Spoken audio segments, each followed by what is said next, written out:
Working in animation means we are working in an inherently creative environment. This begs the question, can you simultaneously run a tight ship while allowing for creative freedom? In my opinion and experience, yes, you can. Production needs to help build a solid basis for organization and processes that allows our creative and technical leadership to do what they do best: create. To this end, Twyla Tharp, choreographer and author of The Creative Habits, says, quote, "This to me is the most interesting paradox of creativity. In order to be habitually creative, you have to know how to prepare to be creative. But good planning alone won't make your efforts successful. It's only after you let go of your plans that you can breathe life into your efforts."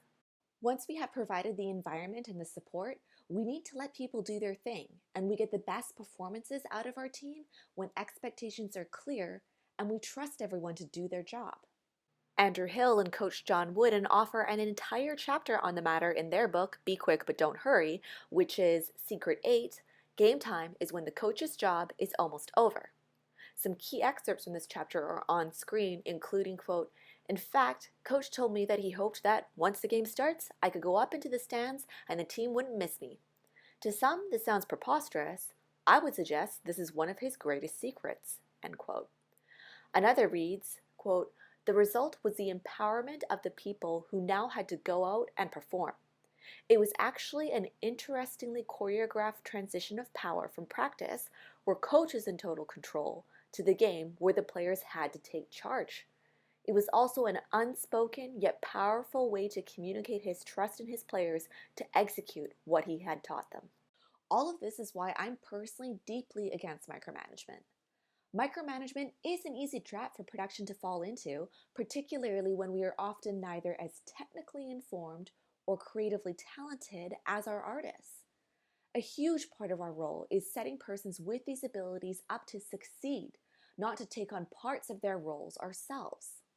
Though they are talking about basketball, Andrew Hill and Coach Wooden effectively remind those of us in production to stay in our lane, saying, quote, "Managing creativity is a far tougher challenge that requires flexibility, the ability to react and change quickly as market conditions fluctuate, and the skill to empower and nurture fragile egos. Everyone talks about the need to employ out-of-the-box thinkers, but managers must realize that most people with the capacity for original thought are not comfortable in tight and rigid structure.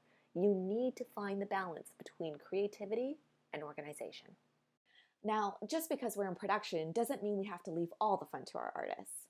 For me personally, allowing for a bit of chaos or that extra something that you can't quite plan for is what makes a gig in production the most interesting.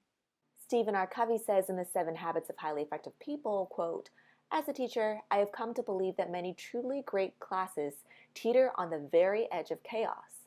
Synergy tests whether teachers and students are really open to the principle of the whole being greater than the sum of its parts." I also find it incredibly fulfilling to watch and support the learning and growth of our teams. While I never open Photoshop or Maya, I'm personally not bothered that nothing I contribute to the show actually makes it onto the screen. I'm content to just be along for the ride personally, and I'm inspired by Rebecca Campbell, who says, quote, "One of the greatest offerings we can give to another person is to witness truly their gifts. When we witness the gifts of another, we are actually witnessing the soul and light in them."